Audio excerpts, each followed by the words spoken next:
que você abrisse a sua Bíblia. Você que está na sua casa, tem uma Bíblia aí próxima de você, abra no livro do Apocalipse, capítulo de número 3, ou 3, como queiram, a partir do versículo de número 7.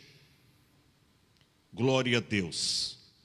Sexta carta à igreja de Filadélfia.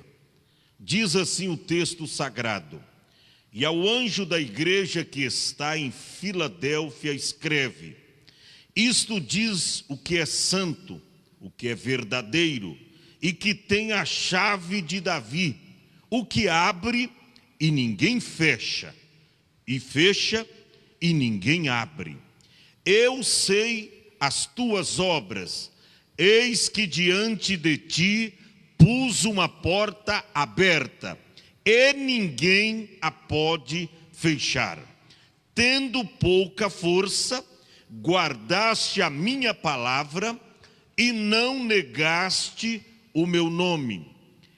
Eis que eu farei aos que são da sinagoga de Satanás, aos que se dizem judeus e não são, mas mentem. Eis que eu farei que venham e adorem prostrados a teus pés, e saibam que eu te amo. Como guardaste a palavra da minha paciência, também eu te guardarei da hora da tentação que há de vir sobre todo mundo, para tentar os que habitam na terra. Eis que venho sem demora, guarde o que tens, para que ninguém tome a tua coroa. Ao que vencer, eu farei coluna no templo de meu Deus, e dele nunca sairá, e escreverei sobre ele o nome do meu Deus, o nome da cidade do meu Deus, a nova Jerusalém, que desce do céu do meu Deus, e também o meu novo nome. Quem tem ouvidos, ouça o que o Espírito diz às igrejas. Diga amém. Glórias a Deus.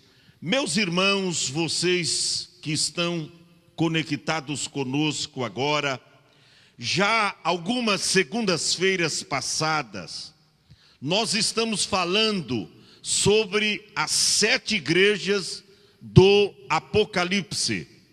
Estamos estudando minuciosamente cada uma destas cartas que João, o apóstolo, recebeu de Jesus esta incumbência de escrever as 7 cartas às 7 igrejas da Ásia Menor, hoje conhecida como a Turquia.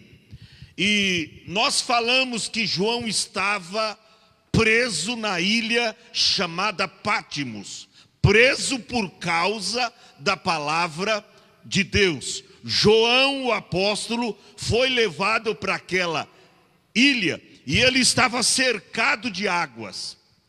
Dali João não sairia mais, mas em um lugar improvável, Deus usou a vida do apóstolo João maravilhosamente, porque foi lá na ilha chamada Pátimos que Jesus se manifestou a João e dando revelações extraordinárias, todas que estão no livro do Apocalipse.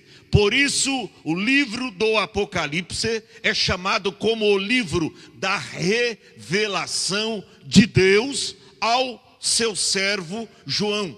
Tem muita gente que acha e encontra dificuldades para entender o que está escrito no livro do Apocalipse. Mas eu quero te dizer, o livro de Daniel é um livro selado para o tempo do fim. Mas o livro do Apocalipse, não. O livro do Apocalipse é um livro aberto. A Bíblia diz que é a revelação, é um livro revelado. É só você ter o Espírito Santo de Deus e terá entendimento para entender todas as coisas que foram escritas nesse livro.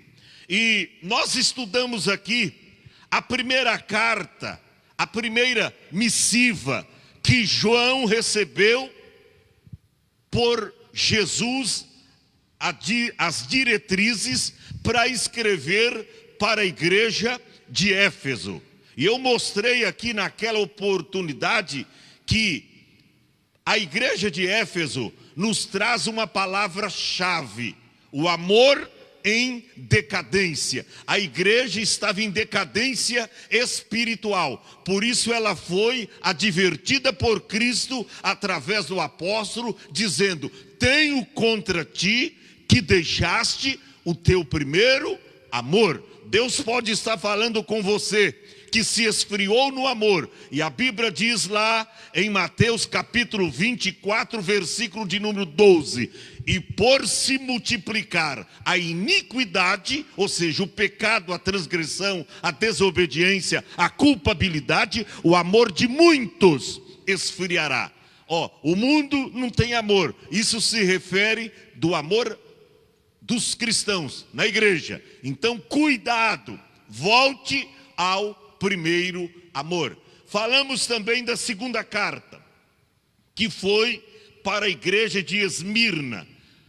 Dentre as 7 igrejas da Ásia Menor, apenas 2 igrejas não receberam críticas de Jesus: a igreja de Esmirna e hoje a igreja de Filadélfia. E a igreja de Esmirna, a palavra-chave é fidelidade. Esmirna, a igreja fiel, que estava enfrentando perseguições, mas Jesus disse para ela: sê fiel até a morte, e dar-te-ei a coroa da vida. Então, para a mensagem, para a igreja de Esmirna, a mensagem foi esta: fidelidade. Para a igreja de Pérgamo, a palavra-chave, a igreja chamada ao arrependimento. A igreja tinha que se arrepender, porque deixou os princípios de Deus, e o mundanismo havia tomado conta da igreja, e ela aderiu ao pecado. Então a igreja de Pérgamo, a igreja chamada ao arrependimento.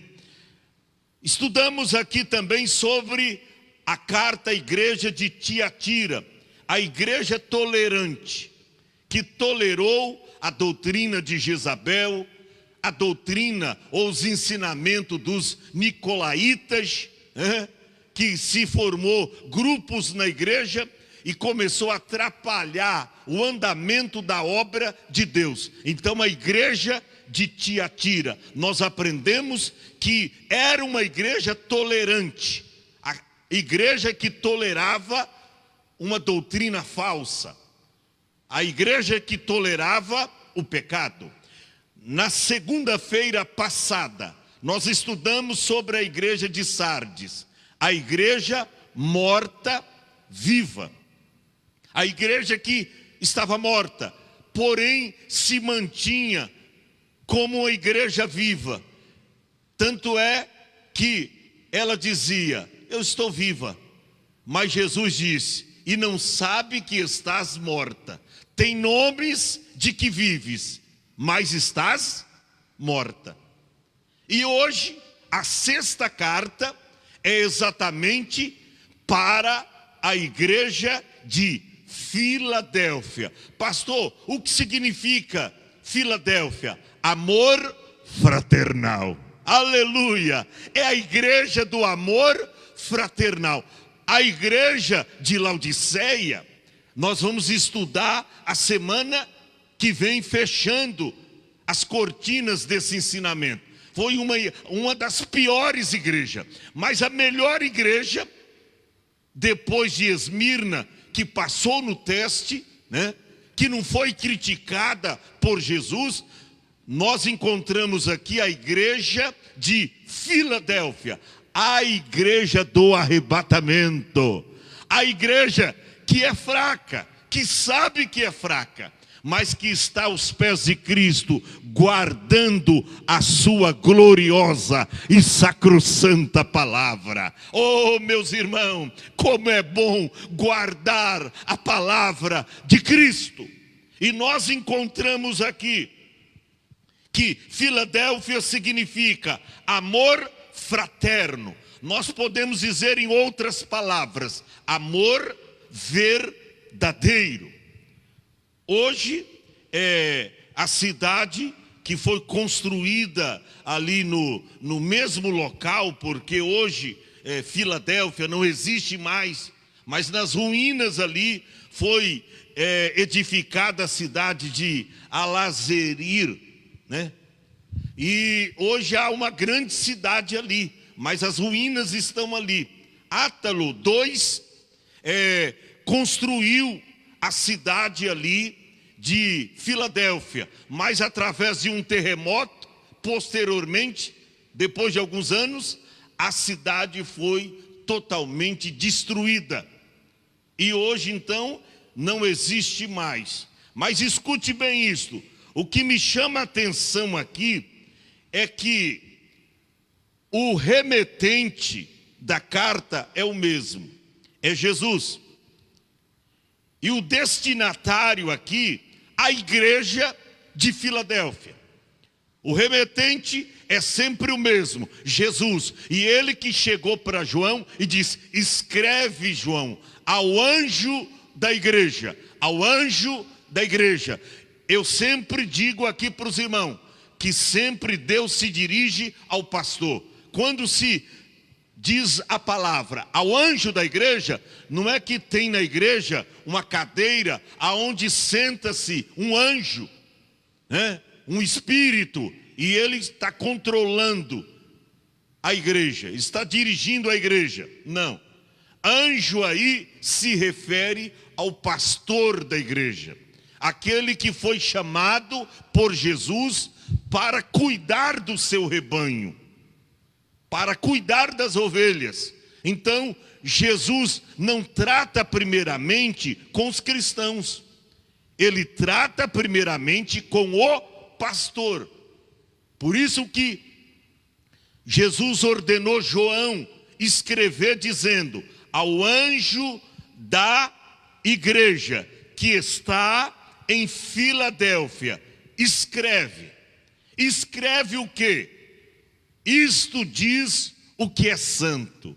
Oh, o que me chama a atenção, que o nosso Deus é santo, que Jesus é santo, que Deus não tem injustiça, em Deus não tem pecado, em Deus não tem sombra de variações. Não, Deus é perfeito, Deus é santo.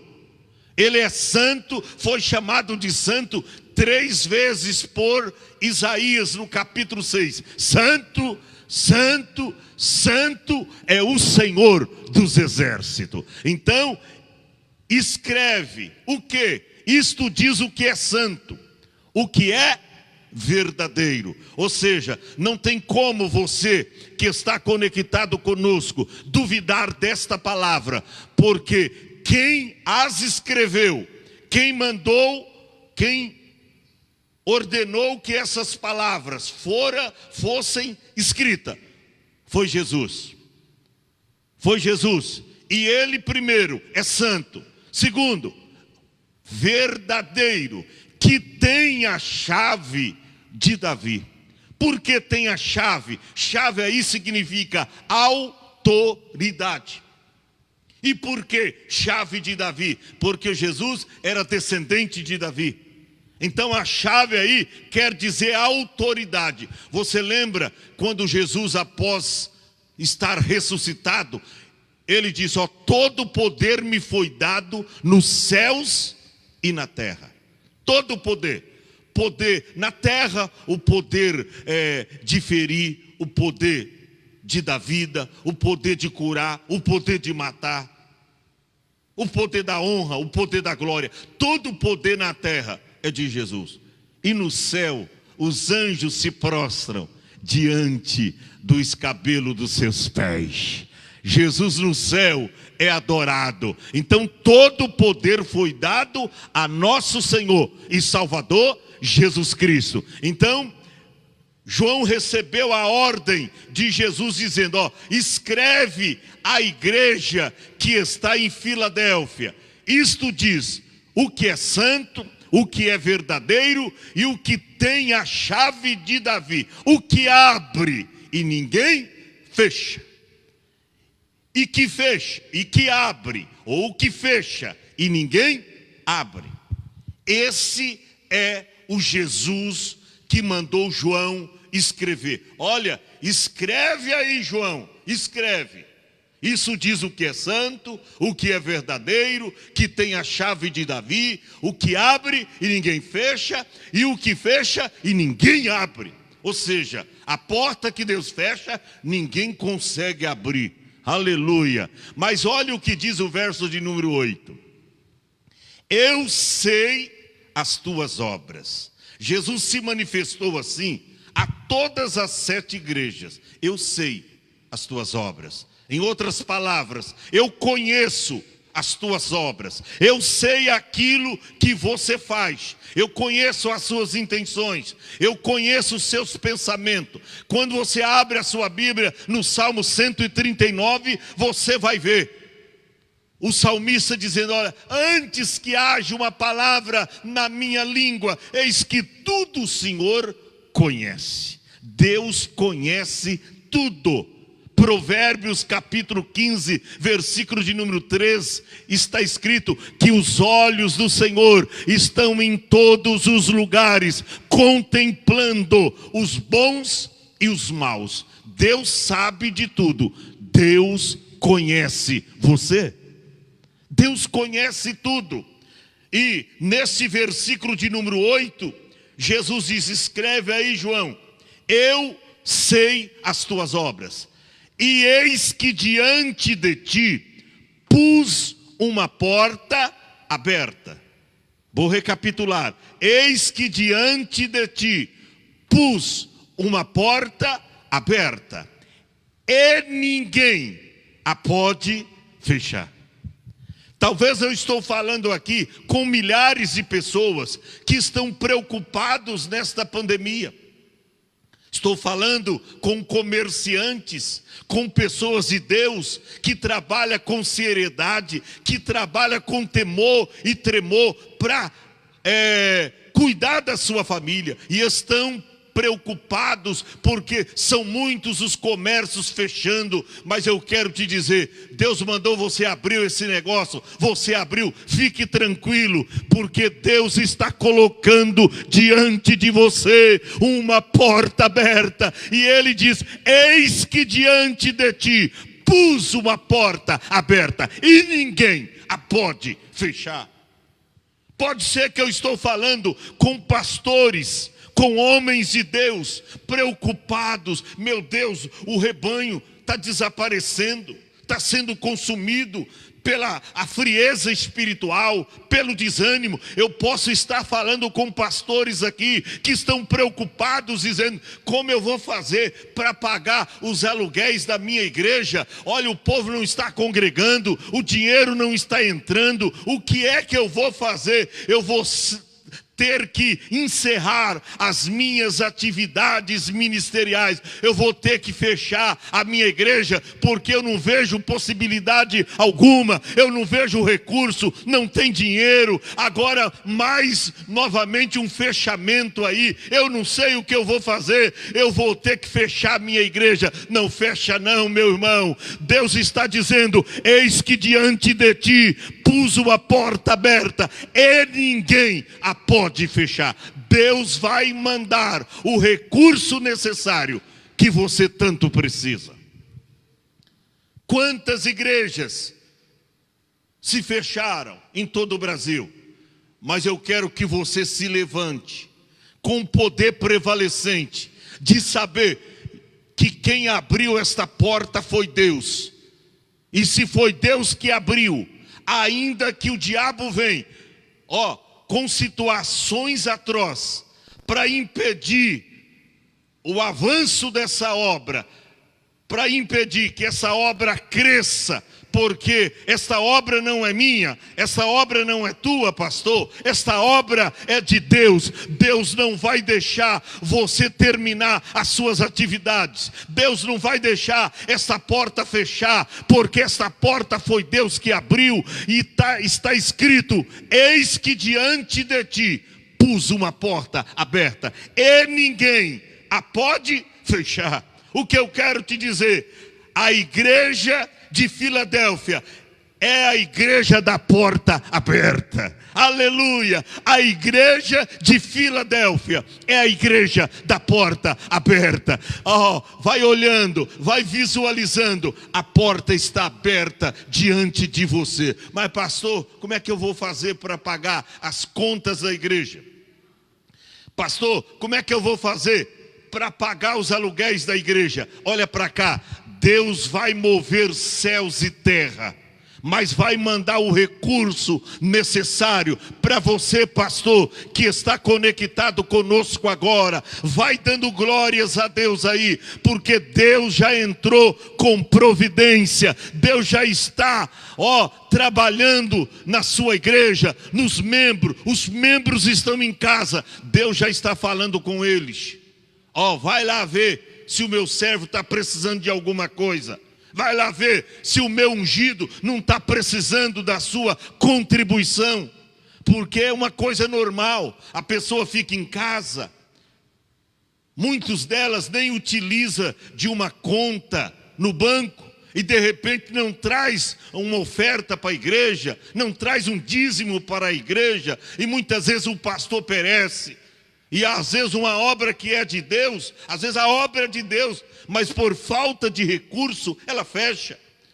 Mas eu quero profetizar para você que está conectado conosco nesta noite. A igreja de Filadélfia é a igreja da porta aberta. Ele disse: eis que diante de ti pus uma porta aberta, e ninguém a pode fechar. Olha para cá. Você sabe que nós estamos vivendo dias que, por força de lei, as igrejas correm um risco muito grande de serem fechadas, pela força da lei. Tem lei que beneficia tantas coisas, homossexuais, pornografia, coisas erradas, mas no que tange a igreja, você não vê uma lei desses deputados, senadores, beneficiando. Eles querem até taxar a igreja. Quer que as igrejas paguem e declaram na receita as suas arrecadações e tributa lá. Uma igreja que está fazendo um lindo trabalho social, que recupera o drogado, o viciado, o toxicômano. Mas eles querem que a igreja não somente declare imposto de renda, eles querem tributar as igrejas. Mas olha para cá, quem levantou esta obra foi Deus. E está escrito que a porta que Deus abre, ninguém a pode fechar. Ninguém a pode fechar. Você vê que a igreja de Filadélfia era uma igreja pequena. Era uma cidade pequena na época. De todas, a mais pequena, a mais carente. E os crentes estavam sendo acuados, porque eles não tinham muita força, resistência espiritual. Eles estavam temerosos, até com medo. Mas será que nós vamos resistir? Será que nós vamos aguentar esta luta, esta dificuldade? Aí Jesus se manifesta para eles com esta linda palavra: eis que diante de ti pus uma porta aberta, e ninguém a pode fechar, tendo pouca força. Você vê que não era uma igreja possante, era uma igreja fraca. Que isso, pastor? É verdade, olha o texto. Era uma igreja fraca, mas uma igreja dependente, uma igreja que estava aos pés de Cristo, uma igreja fiel, uma igreja que guardava a palavra de Deus. Por isso está escrito: tendo pouca força, guardaste a minha palavra e não negaste o meu nome. Igreja fiel, igreja dependente, mesmo tendo pouca força, pouca resistência, mas fez de tudo para guardar a palavra de Deus no coração. Olha para cá, meu irmão, eu não sei qual é o tipo de dificuldade que você está presenciando, que você está vivenciando, que você está enfrentando. Eu não sei qual é o seu problema, qual é a adversidade que você está enfrentando, mas olha, ser fiel ao teu Deus, ser fiel aos princípios da palavra do eterno. Guarde a palavra de Deus, mesmo sendo fraco, mesmo se sentindo fraco. Faça como a igreja de Filadélfia. Tendo pouca força, ela guardou a palavra e não negou o nome de Cristo, não negou a fé, a sua origem. E aí, no versículo 9, Jesus disse: eis que eu farei aos da sinagoga de Satanás. Estava ali instalado, eu já disse, em todas as 7 cidades da Ásia Menor, o Império Romano. E ali permitia todo tipo de religião, todo tipo de deuses. E eles não proibiam naquela época as igrejas, mas por força da lei, eles obrigavam a adorar os ídolos deles. Eles obrigavam por força da lei. Então, estes da sinagoga de Satanás havia aderido o Império Romano, e eram judeus, dizendo ser judeus, mas não eram judeus.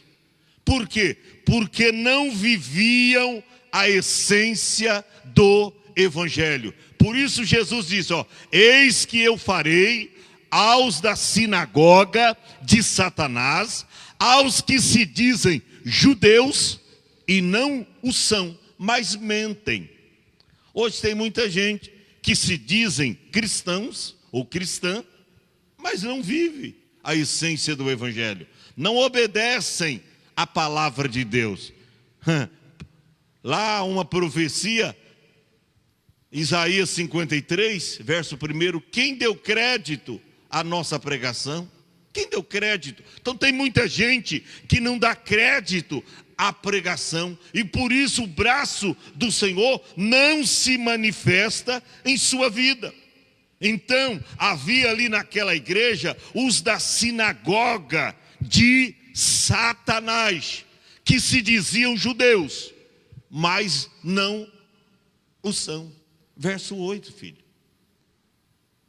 E aí ele diz, olha, tendo pouca força, vocês guardaram a minha palavra e não negaram o meu nome. Não negaram o meu nome. Verso de número 10. Ou deixa ainda o verso de número 9. Se mantém aí para você não se perder. Eis que farei que venham e adorem prostrado a teus pés. Ou seja, esses que se dizem serem judeus e não o são, eu os farei para que eles venham e adorem a mim aos teus pés, tá? Para que eles saibam que eu te amo. Você vê, a igreja de Filadélfia era a igreja amada por Cristo. Uma igreja fraca, espiritualmente falando, não era uma igreja resistente, não era uma igreja forçosa, não era uma igreja poderosa, mas era uma igreja, ainda que fraquinha, ela guardava as palavras de Cristo, ainda que tendo dificuldades, mas não negava o nome de Cristo Jesus. E aí a ordem foi esta: eis que farei que venham e adorem prostrados a teus pés, e saibam que eu te amo. Verso 10. Como guardaste a palavra da minha paciência. Olha aí, era uma igreja fraca, mas uma igreja que guardava a palavra. Oh, meu irmão, por que nós pastores estamos tão preocupados nesse tempo de pandemia? Por quê? Porque as pessoas ficam em casa e elas não estão congregando. Eu sei, eu entendo, as pessoas fazem parte, principalmente os idosos, do grupo de risco. Eu não tiro direito, mas eu me preocupo, por quê? Porque você fica em casa e nem sempre está com a Bíblia na mão, e nem sempre está fazendo um culto doméstico, e nem sempre está pensando em Deus, e de repente, quando vem aquela vontade para você ler a Bíblia, ou fazer um culto doméstico, você já liga a televisão, e outra coisa tira a sua atenção, e você vai se desconectando com Deus, vai se desconectando com Deus, e aí vem o esfriamento, aí vem o desânimo. E é por isso que muitos pastores, depois que reabriram as suas igrejas, pós-pandemia, aquele momento mais crítico da pandemia, em 2020, eles já tiveram os resultados, que muitos ficaram em casa, e até pessoas novas, e não tiveram força para voltar para as suas igrejas. E agora mais esse fechamento. Tudo isso agrava, espiritualmente falando, o estado espiritual da igreja. Irmão, ninguém aqui é super-homem, ninguém aqui é semideus. A gente só vence, você que está conectado conosco, você só vence se estiver aos pés de Cristo, tal qual Maria. A gente só vence se estiver aos pés do Senhor, ali buscando a Deus constantemente. E a gente, como pastor, se preocupa com as ovelhas, porque a Bíblia diz que nós daremos conta das ovelhas do nosso pastoreio. Então por isso a gente se preocupa. Mas guarde a palavra de Cristo. Como guardaste a palavra da minha paciência, também eu te guardarei da hora da tentação, que há de vir sobre todo mundo. E eu pergunto para você, essa tentação já não veio? Olha aí essa tentação. Isso é uma tentação, uma pandemia, que faz você colocar uma máscara no rosto. E você, por força da lei, não pode tirá-la. Ainda que se sinta bem, você não pode tirar.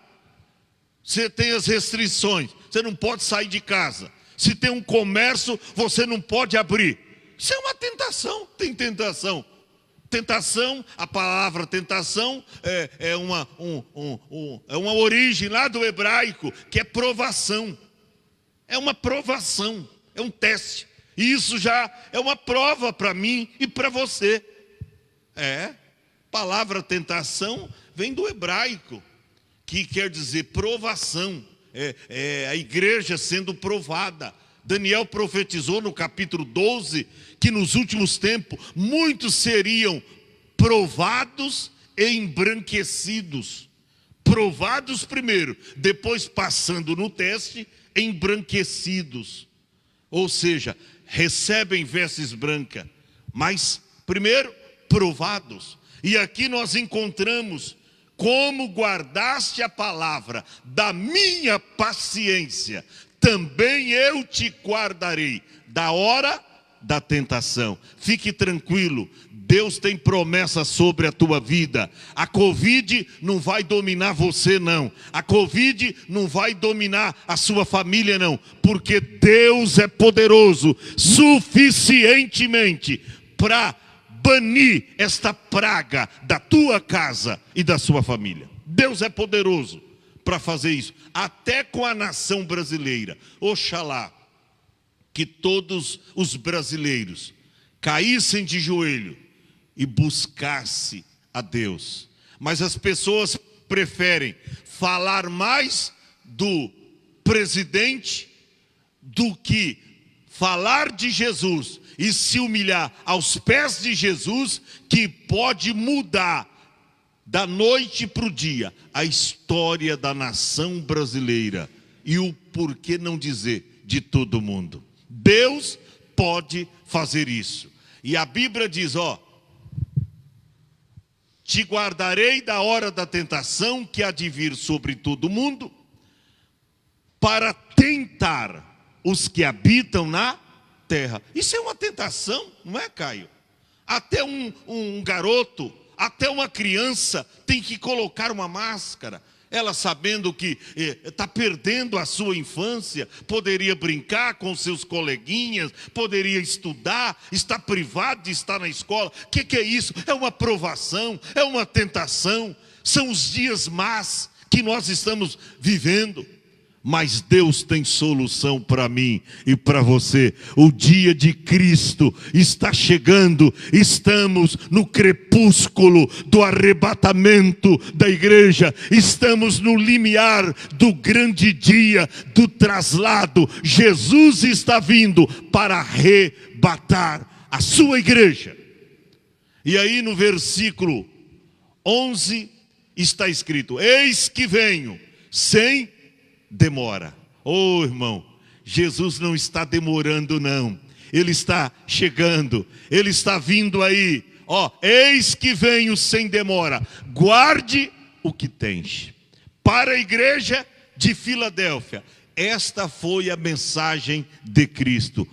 Eis que venho sem demora. Fique tranquilo, a porta está aberta diante de você e ninguém poderá fechar. Eis que venho sem demora. Eis que venho sem demora. Alguém está pensando que Cristo está demorando. Nananina, não. Sabe por que Jesus ainda não veio? Porque a sua igreja ainda não se ataviou, não se preparou, não está preparada espiritualmente. Por isso Jesus não veio. Mas a Bíblia diz lá na carta aos Hebreus, no capítulo de número 10, versículo 37, porque ainda um pouquinho de tempo, o que há de vir, virá, e não tardará. Irmão, Cristo está voltando, Cristo está vindo aí, aleluia. Continue firme, guarde a palavra da paciência de Cristo, guarda com perseverança, guarda na totalidade, guarda com temor e tremor, como guardaste a palavra da minha paciência, também eu te guardarei da hora da tentação que há de vir sobre todo mundo. Eis que venho sem demora. Guarde o que tens, para que ninguém tome a sua coroa. Pastor, espera aí, mas o que é que eu tenho? Eis que venho sem demora. Guarde o que tens. O que é que eu tenho? Você tem a salvação em Cristo. Você tem o nome registrado no livro da vida. O que é que você tem? O que é que eu tenho? A certeza da vida eterna. Aleluia! Eu tenho esta certeza. E você que está conectado conosco, eu garanto que você em Cristo Jesus também tem a certeza da tua salvação. Por isso, guarda o que tens, para que ninguém tome a sua coroa. Não deixa ninguém tomar a sua coroa. Está escrito lá em Lamentações de Jeremias, a coroa caiu da nossa cabeça. Ai de nós que pecamos. Só tem uma coisa que faz com que nós percamos a nossa coroa, ou que ela seja tirada da nossa cabeça. Caiu, está lá em Lamentações 5 e o verso de número 16. Caiu a coroa da nossa cabeça. Mas caiu por quê? Ai de nós. Por quê? Pecamos. Só tem uma maneira de você perder a sua entrada no céu. Por isso Jesus te aconselha e aconselhou a igreja de Filadélfia. Eu já estou terminando. Eis que venho sem demora. Guarde o que tens, para que ninguém tome a sua coroa. E aí ele diz: ao que vencer e guardar. Verso de número 12. Ao que vencer e guardar a minha palavra, claro, eu farei coluna no templo de meu Deus, e dele nunca sairá. Está vendo? Você vai ser coluna no templo de Deus. Ao que vencer, eu farei coluna no templo do meu Deus, e dele nunca sairá. E escreverei sobre ele o nome do meu Deus, e o nome da cidade do meu Deus. Precisa dizer qual é? A Nova Jerusalém, cidade Nova Jerusalém, que desce do céu do meu Deus, e também o meu novo nome.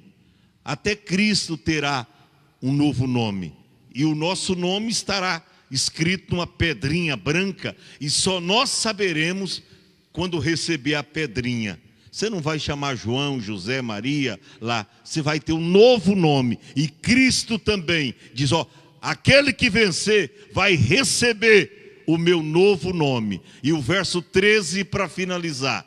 Quem tem ouvidos ouça o que o Espírito diz às igrejas. Então fica aí esse aconselhamento espiritual à igreja de Filadélfia, né? É a sexta igreja e a sexta carta de Jesus para a igreja. Igreja de Filadélfia é a igreja da porta aberta. É a igreja que tinha pouca força, mas que guardou a palavra de Cristo. Faça isso, você que está em casa. Eu sei que os tempos que nós estamos vivendo são tempos difíceis, tempos de lutas, tempos de pelejas e guerras, mas nosso insigne capitão, ele está conosco e ele nos conduzirá à vitória. Por isso, quem tem ouvidos ouça o que o Espírito diz às igrejas.